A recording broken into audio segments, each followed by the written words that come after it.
Hey folks, thanks for stopping by Kaiser's Castle. Today, Dave Milliner joins me. We're going to discuss a few things, and we're going to enjoy our conversation.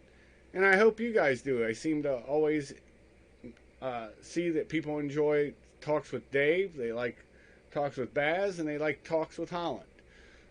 So that's where I'm pretty much going to be today. Dave, how are you doing this fine day at Kaiser's Castle? Oh, take a seat on my big orange couch. Grab yourself a coffee, tea, soda, and/or adult libation, and welcome to Kaiser's Castle.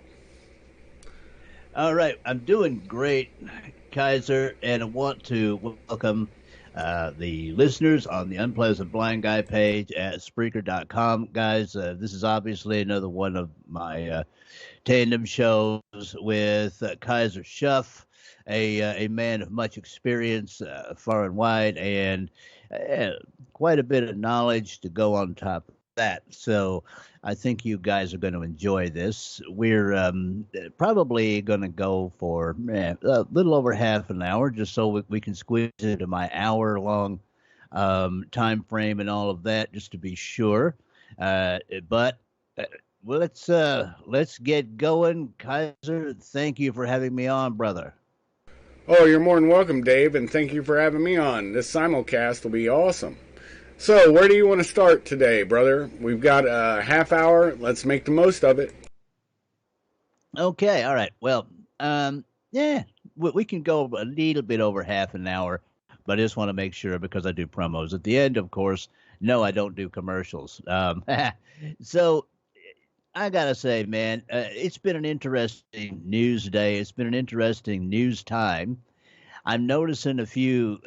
I'm noticing a few trends. One of them is that the bribes that the left want to continue to give to people are still being proposed. They haven't been brought in yet, but uh, the latest Biden cabal bribe is apparently free college for a few years, free pre-K for a few years, and more food stamps. So they're not doing the stimulus checks this time. They're doing those kind of bribes.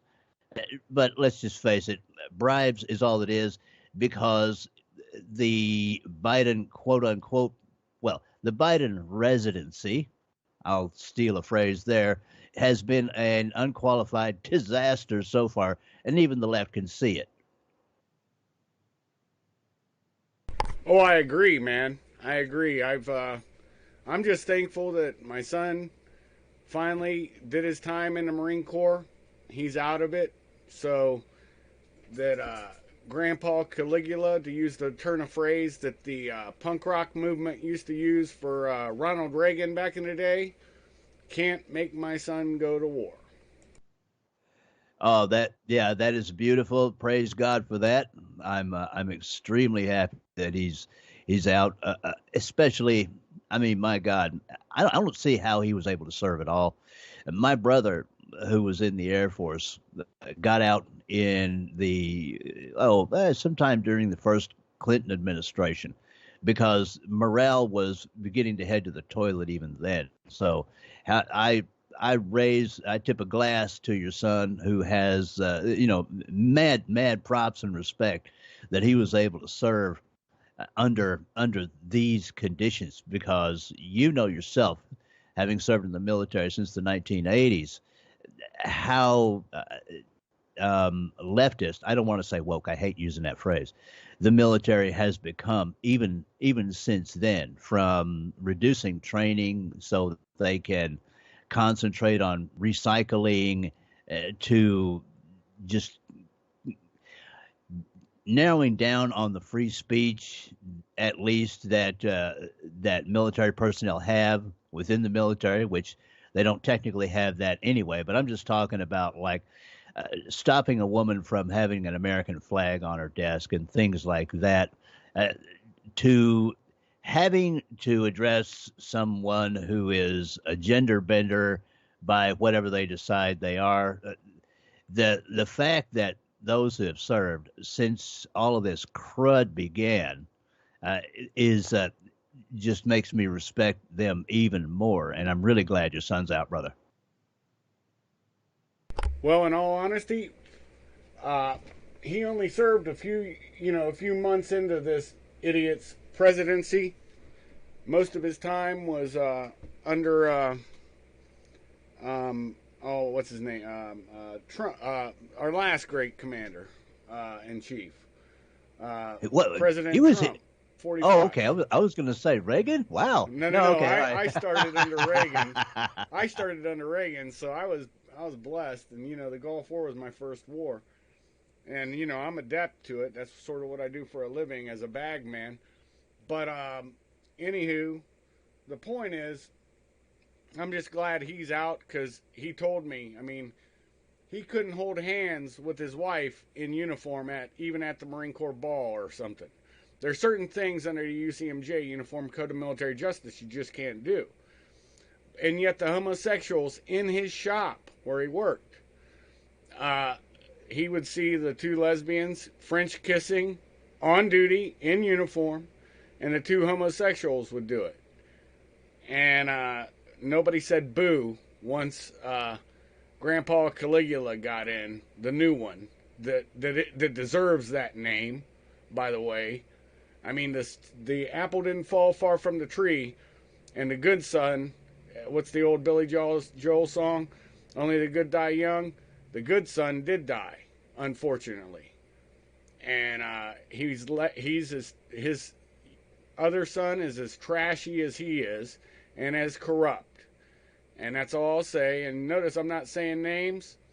I'm just saying it's the old TV series is real, brother. Buck Fiden in the 21st century. Yeah, yeah. Well, what you're talking about with the homosexuals versus the straight people, that's the sort of thing that we've heard goes on all of the time. There, the double standard, and yeah, it's no wonder that good people want to abandon the military, and that's a bad thing too, because that just leaves the military as basically what the left wants, a thug force to keep order in its own borders. That's what they're after. They're not after a disciplined machine that will fight for the United States of America and its allies. They're after people that they can send against their own people, against the people of the United States.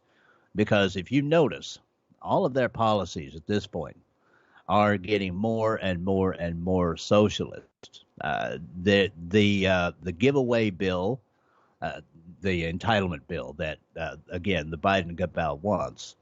Um, he wanted over $3 trillion. They're now talking about over $2 trillion for that, and the bill that the people somewhat on the right in Congress wanted, which is about $1.5 trillion, was just rejected outright.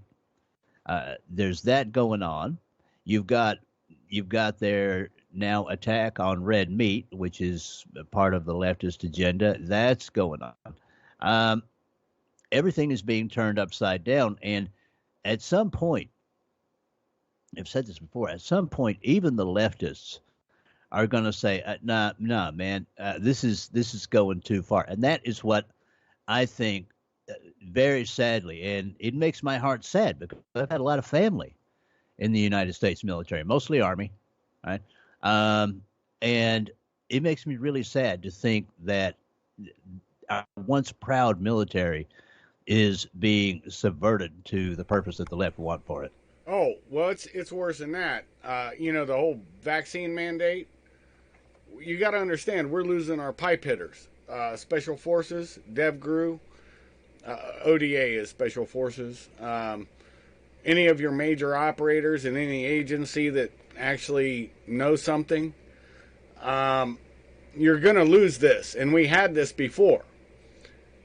There's a reason why when 9/11 happened, there's a direct correlation to the weakness America showed under Billy Boy.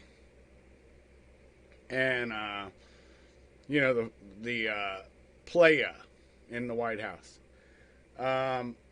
But yeah, it was that weakness during that time that caused 9/11. That's a fact. And they were bringing back people. I mean, a lot of legendary names, but they're Vietnam veterans. Believe it or not, Billy Waugh, he was, I think, 70 when he went over to hunt bin Laden. And I ran into him during that time. So, they actually had to bring back older operators. And then they got, ODA became so much more than it ever was. And that's a good thing. All the special forces teams suited up, your pararescue in the Air Force, and on and on. But the point that I'm getting to is that we also lost, a lot of credibility around the world, but that was with our enemies last time. Now we've spat in the face of our allies. Notice when Taiwan's prime minister, or president, whatever they call him, when he was mentioning to the Taiwanese people that the fight's on, and he asked Australia for help, not America. We're not even at play. And the Chinese know it. They've done, I think, 123 overflights of Taiwan with both nuclear-capable bombers and fighters. So they are trying to get an incident to provoke war with Taiwan. So, we're no longer taken seriously by our allies even. And, because of, this is buck fighting in the 21st century. And the lefties, you asked that question, and I'll touch on that and just show you. NASCAR, we can all say, when they were saying, fuck you, Biden,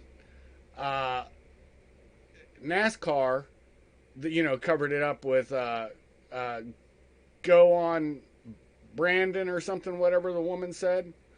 Can't remember how she phrased it, but you could hear the chant plain as day.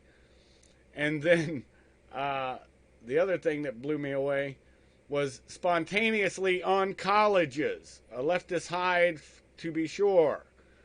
That chant, F you Biden, I hate saying that name too, by the way. I won't say it again. Here's the thing, I can't hate the guy because he doesn't know what he had for breakfast.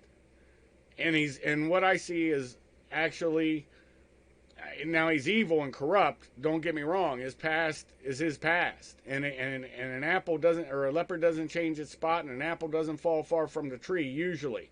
The exception was Bo, his son, who I have mad respect for that guy. But he himself is a victim of elder abuse. He should never have been allowed to run something like this. And it's done on purpose because prior to the great president we had, 45, Trump, we had 8 years of a moron trying to tube our country. Hillary was supposed to come in and finish the job. Well, they cheated, but not enough. And now Arizona's proving the fact. I don't know how somebody who campaigns in car lots and maybe has 20 cars, and if you think every one of them are full, they have about 4 people in them, and that's what he gets. So that's what, 20 times 4? That's 80 people that showed up, right? So that makes no sense that he has more than the magic man who tried to tube the country in the first spot. They just learned, it's kind of funny, when the voting stopped, everything changed. And Arizona, the one the media put out, tried to downplay it like, oh, he would have gotten more. No, that's not what they found. And there's a lot of other things, but like I said, I had to pick up my son from a state that was doing that. I won't say where, because I don't want any ramifications to come back to him. But I actually got to talk to some of the people doing the counting. And so I know there was hijinks and nefarious going on. And but yeah, so that's my thing, man. He's surrounded by acolytes of Ababala, and that's a fact. And they're the ones tubing it to turn us into a communist nation. You said socialist. No, no, no. No, I've seen this before. This is East Germany mixed with Chinese Maoism. The Stasi of East Germany, when they call it deplatforming, like you got deplatformed off Facebook. Well, that's disintegration. It's a Stasi technique. And they disintegrate you from society. But the first move they have to do, and now the banks are disintegrating people like General Flynn from being able to do business with his bank, right? So this is a mixture of Maoism and of Stasi East German communism. I'm not even joking. Your thoughts, brother? Well, you unpacked a whole lot there. Just to start with the Allies not respecting us anymore, yeah, that's because they see that the Biden cabal, not necessarily the American people, but the Biden cabal, is basically China's bitch. They're doing this is what we talked about before, folks. Uh, Kaiser and I a few days ago. What they're doing is China is doing the same thing to us with the help of the left here that we did to the Soviet Union in the 1980s. There's a reason that the Yep. Soviet Empire fell. The Soviet Empire fell because we outspent them. What the Chinese are doing, again with the help of the left, is they're helping the American left to destroy our economy by overstressing it. And then, yes, as Kaiser said, Kaiser, as you say, they're going to ease us into communism, but it's a far more steep slope now than it was before this cabal took over. And yeah, you're right. They tried to cheat in 2016. It didn't work because the left relied on their own pollsters who said, "Oh no, this guy's a joke. There's no way that he can win." All that kind of thing. And as usual, the left were disconnected from the people. And hey, the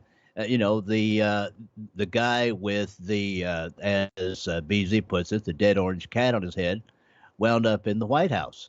So they spent the next 4 years trying to destroy his presidency, and they made darned sure in 2020, with the help of the Wuhan lie, that the that everything would go their way. And this is something else that people from other countries who listen to this need to understand. All right, it wasn't just the mail-in voting thing, which was another method they used to steal our election here in the States. It wasn't just that. It was also the computerized voting. Now, we know this, but the thing is, guys, when you're in other countries, a lot of your countries are using some of the same computerized election systems. And if our elections in 2020 were hacked, you can be almost positive that your elections have been. That's the only reason, by the way, Kaiser, that I can think of that Jacinda, what's the thing down there in New Zealand, could have possibly gotten reelected after her big gun grab down there that she put on. That's the only reason I can think of. And this is the kind of thing that the people are going to be facing moving forward, is completely compromised election systems. And very quickly, if you want to address that, I'm going to go and take care of something real fast, okay? Yeah, no problem. I have no problem talking about. Look, there's a reason why we have the three boxes. The soap box, which we're on now, which is the way normal Americans and people in the West would always do, discuss things and disagree on things without being disagreeable. Talk about whatever needs to be talked about.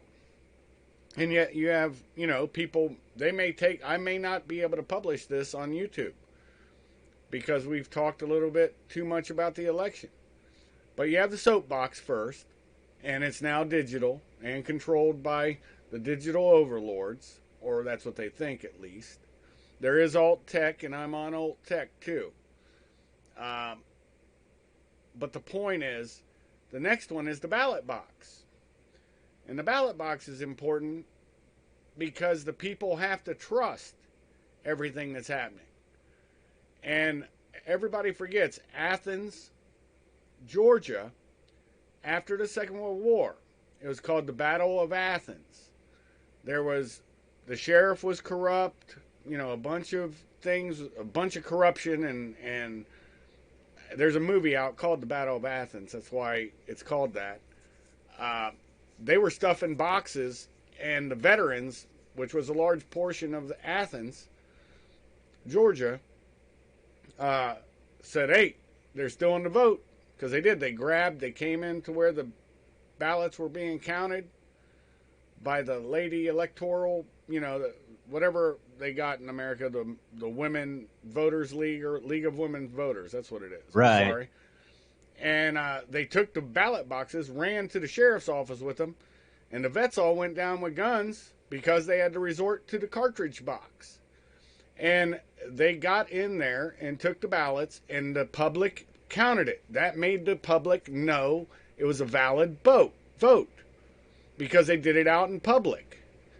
And the veterans won. Everybody was running. And then the last one is the cartridge box. When you no longer have a way to express yourself, this is the cauldron that they've created. This is like Germans' cauldron battle when they surrounded Moscow. You cannot, and it also led to their defeat. So there is a way to beat it, but it's not a good way.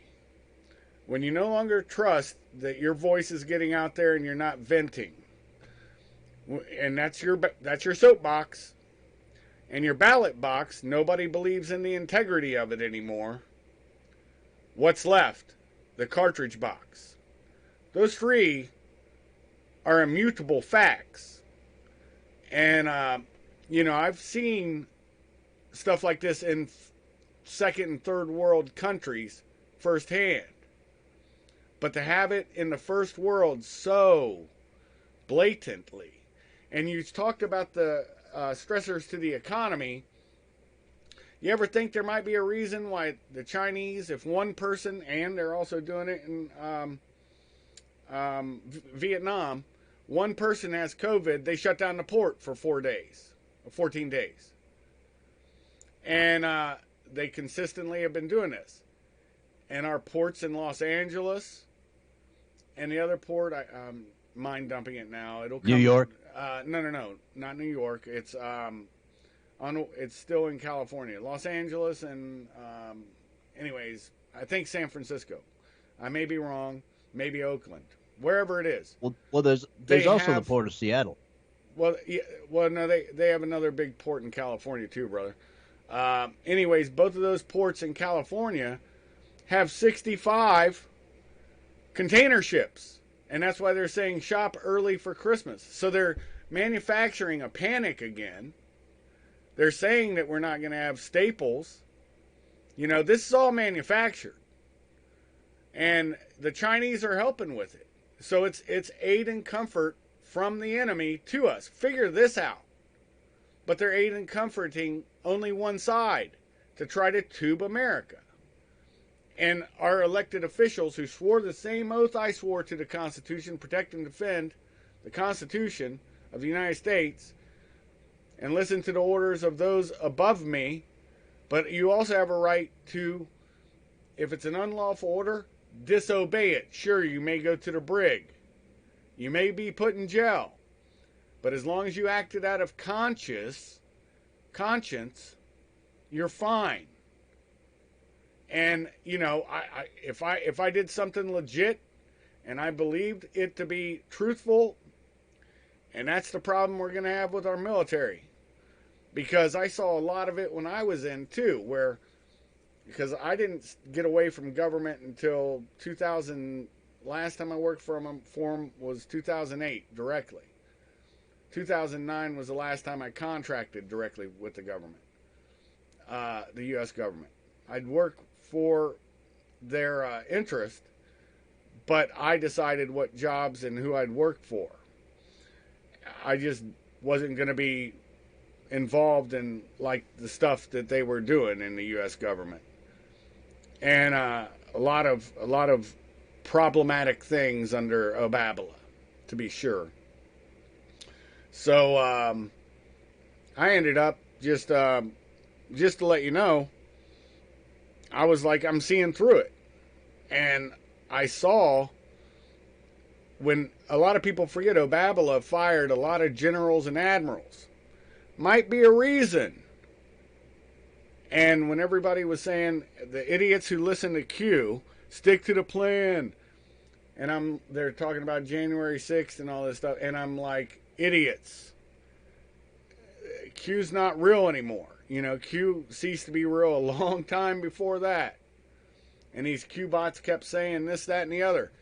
And one thing, they didn't read Trump's books, any of them, because he doesn't have a plan. He goes by how a deal feels. And he goes by the seat of his pants through negotiations. He's a businessman, a Manhattan Democrat businessman. And yet he governed more like JFK, Ronald Reagan, than any other president we've had that I know of. Nixon was just more anti-communist, and I wish Trump would have realized how many communists were in it. And then it was, let me see, it was December 20th, I believe, when I got a letter, a bro of mine with Special Forces sent it to me in email, where I knew the fix was in. It said, Joseph Robinette, I'm not going to say the last name, is the president. And so, you know, that's who it will be after he's confirmed on the 20th. And, you know, sworn in. So they were very clear. And I've always said this, and I've said it with you, the 3 M's. This is what you need for a coup in any country. You need money. Of course, the Democrats have the money.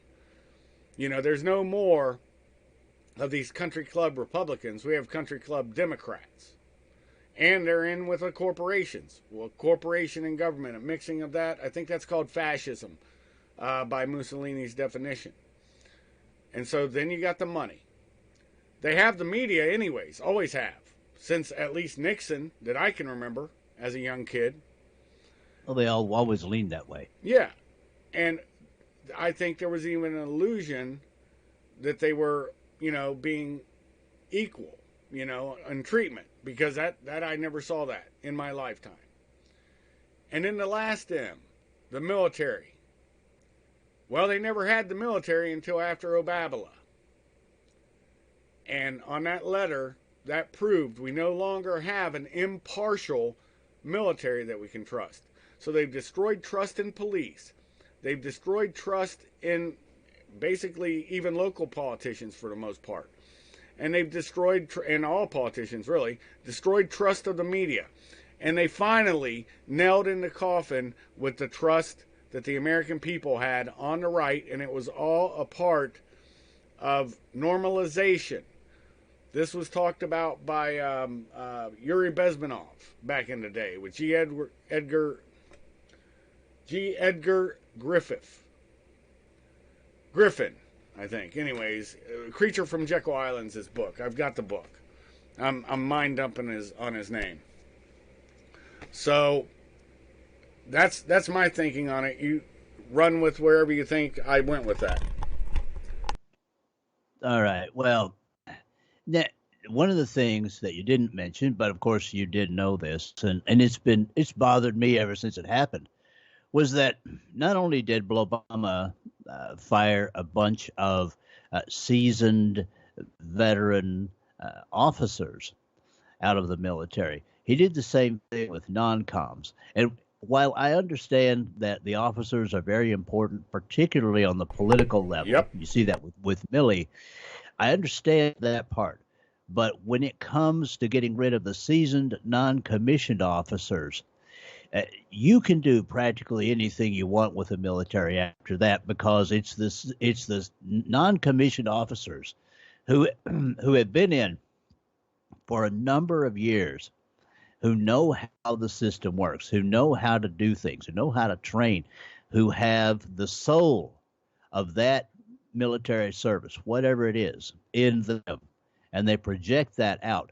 Those are, in my opinion, anyway, even looking out, looking in, never having served, those are the heart and soul of a military, any military, not just ours, any military, because they're the ones that make the private soldiers, the sailors, the airmen understand what it is they're fighting for, understand the unit integrity of wherever they are, and understand the goodness, the impartiality of the honor that is a part of the military. And when you get rid of them and you just have younger, inexperienced, politically correct people in those positions, you're in trouble as a military organization, and anything can be done to you. You can be perverted into anything, especially when you have officers at the top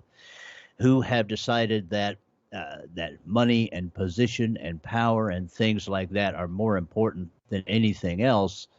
Uh, they can be manipulated by the political class because they're part of the political class.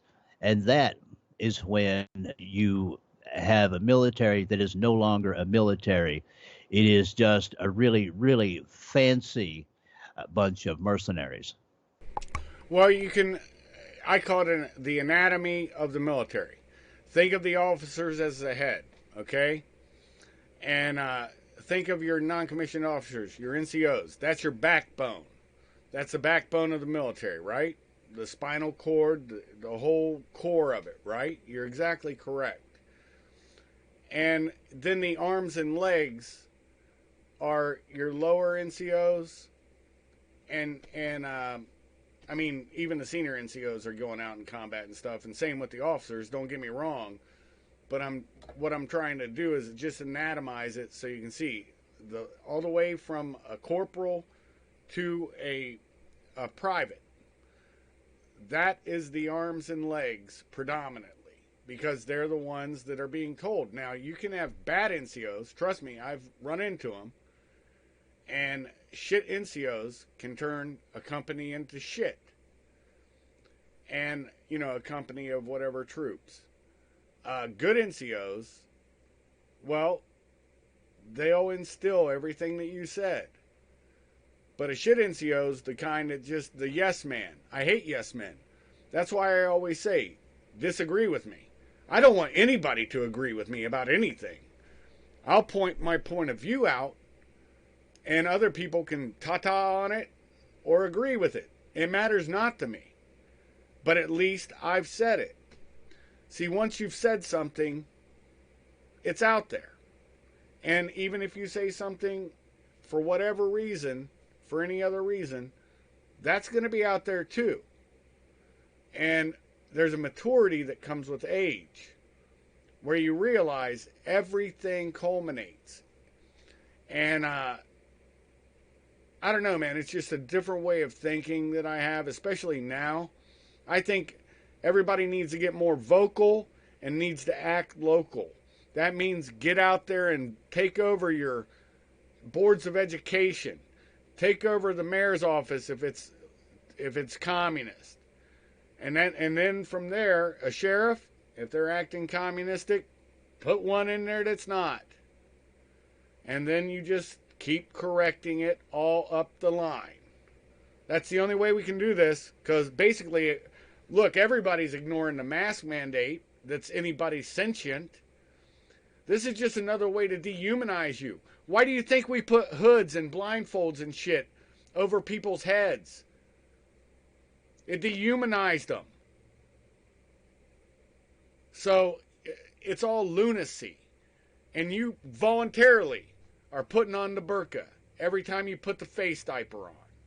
And that's my 2 cents on that. And I'm not even going to touch anything about injectables, and because that'll get this thing pulled quickly. Well, yeah. I mean, I've got a mask that I special ordered. It's got a really nice like liner inside and everything. And on the outside, across it, it says virtue signal, because that's all it is. That's all it's good for. And what you're talking about is the same thing. This I said this to Ken McClinton, who, by the way, folks, has me on Thursday nights at just after 10 p.m. Eastern on the Exceptional Conservative Show, which you can find on TECNTV.com along with other great shows. Now, we were talking about this in January, and I said, yes, the resistance is going to have to be local. Everything that you talked about, Kaiser, going for local offices, yes, replacing any politically correct a-holes on your local school boards, running for elective office, possibly if you can make it even mayor, because it's mayors that choose the police chiefs, and they're the ones that can move a lot of policy. Sheriff is another great one to run for and get, if you can do that. Now, if you're not inclined to run for office or help anybody that's running for office, see, here's the key, people, and I said this in the way back. Everybody has a talent. Everybody can do something. If nothing else, all you have to do is resist and tell these people no. If there's a mask mandate, don't wear your mask if you don't feel inclined. Now, if you're still afraid and things like that, you want to wear a mask, wear a mask. Nah, okay. I'm not going to be the one to tell you not to wear a mask, but don't be intimidated and wear one just because somebody that wants to perpetuate a lie that's been going on since, quite honestly, late in 2019, wants to retain power by perpetuating.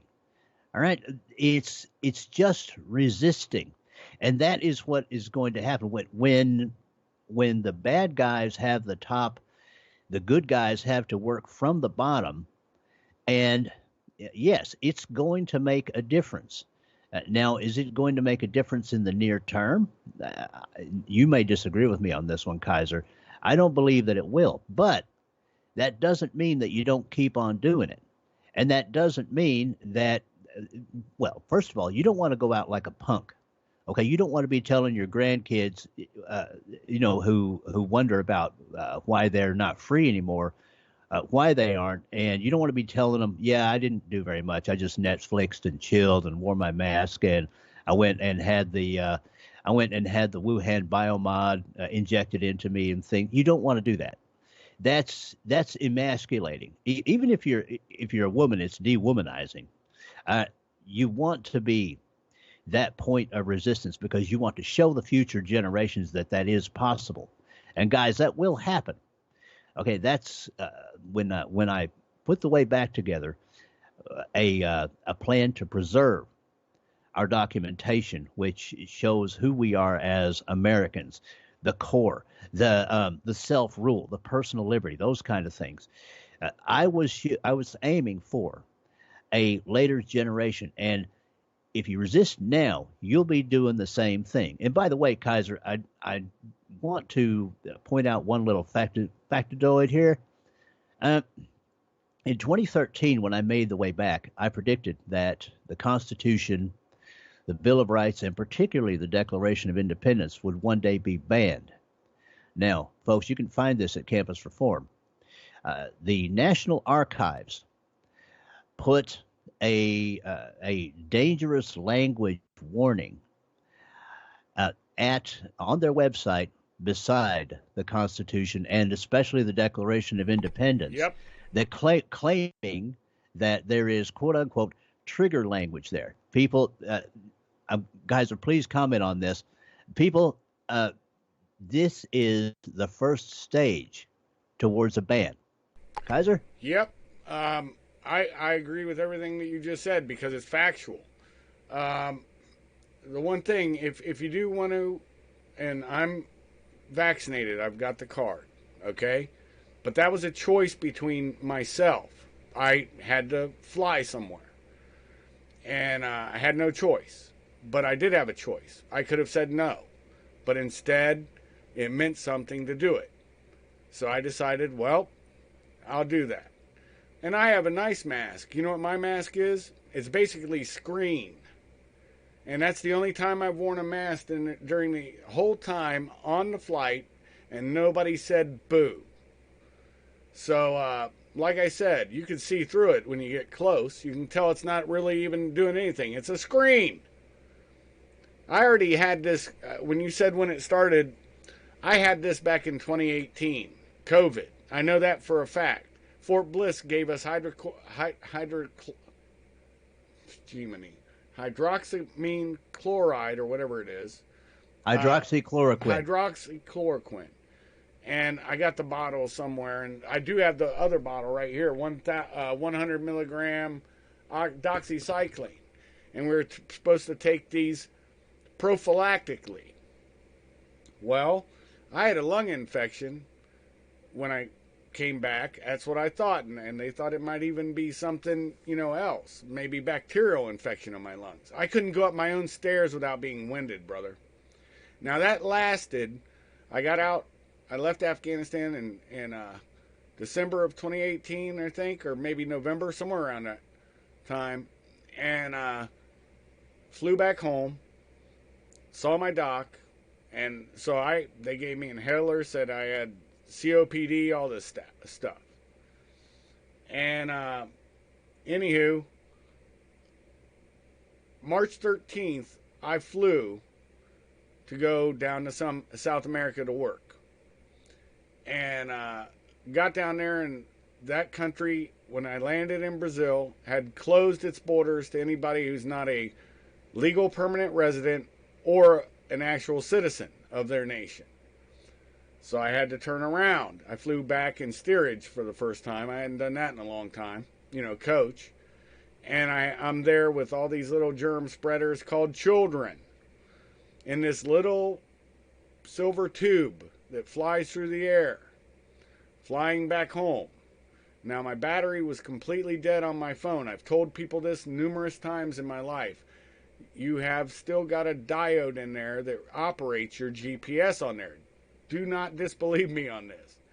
And my wife, when I finally got back home, I plugged the phone in to, charge it in the lighter, and all of a sudden, beep, beep, beep, beep, I have a message from the CDC telling me to quarantine for 14 days. You think I did?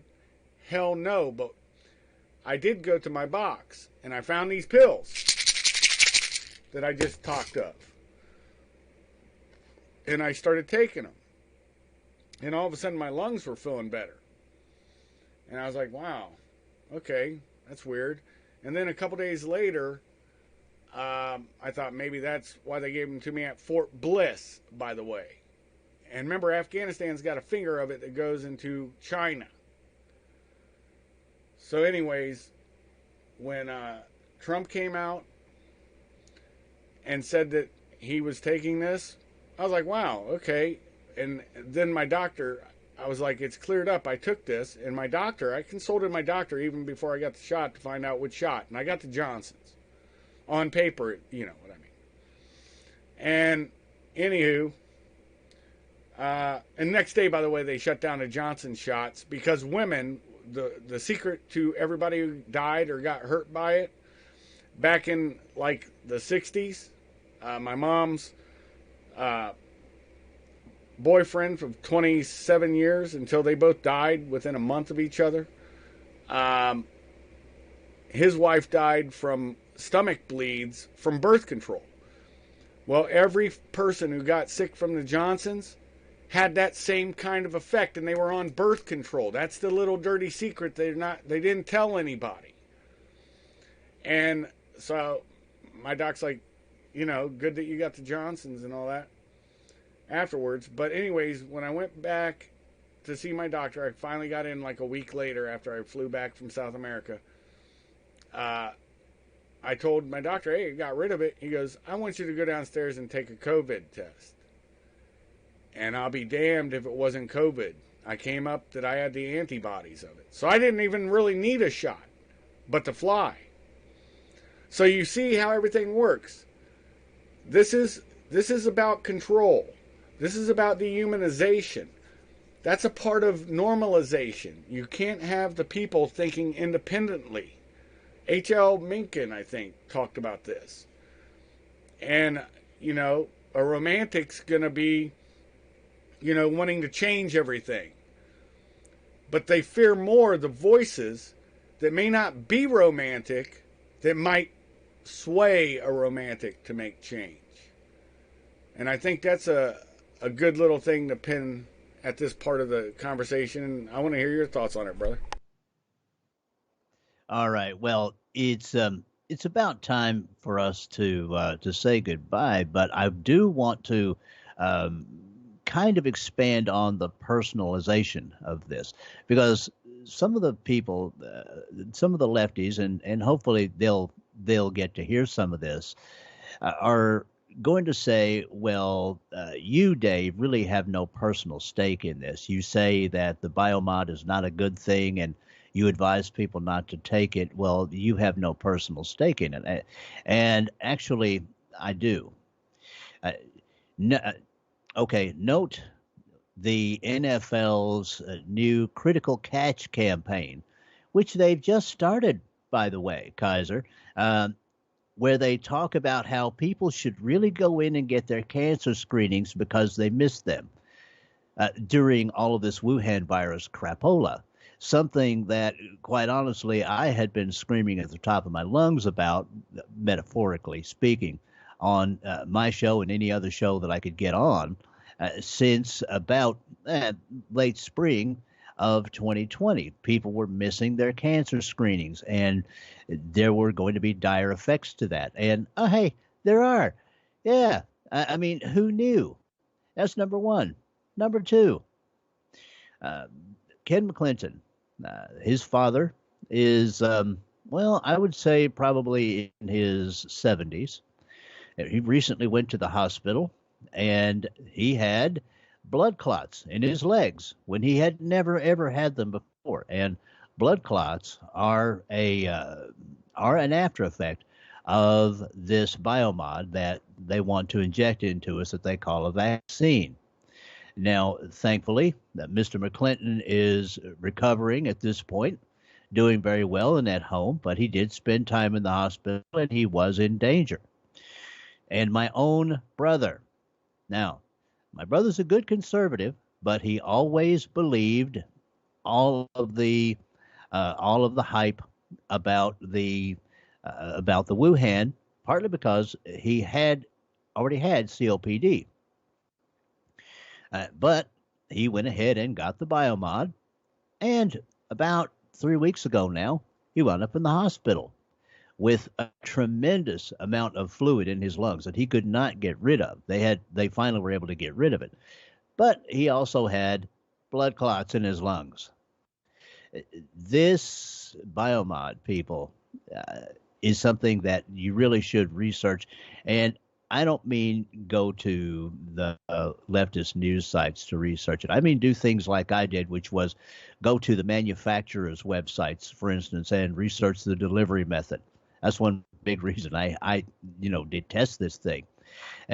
This could change your life in a very negative fashion. I have called this the thalidomide of the 21st century. And people, if you don't know what thalidomide was, and still is, by the way, you should go and research that, because that caused my whole generation. I was born in 1959. That caused a generation of kids who were born, I'd say between about 1956 and about 1965, many of those, to come out severely disabled. This was when this was given to pregnant women as a tranquilizer. All right, they're experimenting with people with this biomod, and I would just say, Kaiser, before we end this up, to the people, to your viewers, your listeners, to my listeners, Guys, do your research on these things. Be very careful about it, and search your conscience when it comes to being intimidated and taking the biomod. This may be a point of resistance for you that will save your life, and if you're a woman, possibly save the lives of your next generation. Guys, I want to thank you for having me on your show, brother. You are awesome, an awesome commentator, and I hope my listeners at the Unpleasant Blind Guy page at Spreaker.com will go to your site there at YouTube and other places. You may want to think about getting on Rumble. Please tell my folks how to get to you. Well, this show's going directly to BitChute, Rumble. I'm already on there, brother. Same thing, Sword.9, SWORD, the numeral, POINT, the numeral 9, Sword.9. And it'll be on BitChute, Rumble, and Library. So it'll be on those those three sites. It won't go to YouTube because I loved what you said and I agreed with everything you said. But as soon as you mentioned vaccine and not the biomod, I was like, they'll pull it, man. And I just don't want them to pull my channel down because I've already got a couple strikes. I apologize, so man. It's not a problem. It's not a problem, brother. Hey, like I said, it'll still be out there for your folks, and I'm gonna push it on my page, my normie page over on FB. So, I love talking with you, and I agree with everything you said. And that being said, he does have to go, folks. He's got stuff he's got to do. I love this man. Dave is just an outstanding dude. I hope you get a lot from him. And with that being said, grab your coffee, tea, soda, and or adult libation. And as you slowly meander on out of Kaiser's Castle, I'll slowly roll up the drawbridge. With that being said, Shuff out.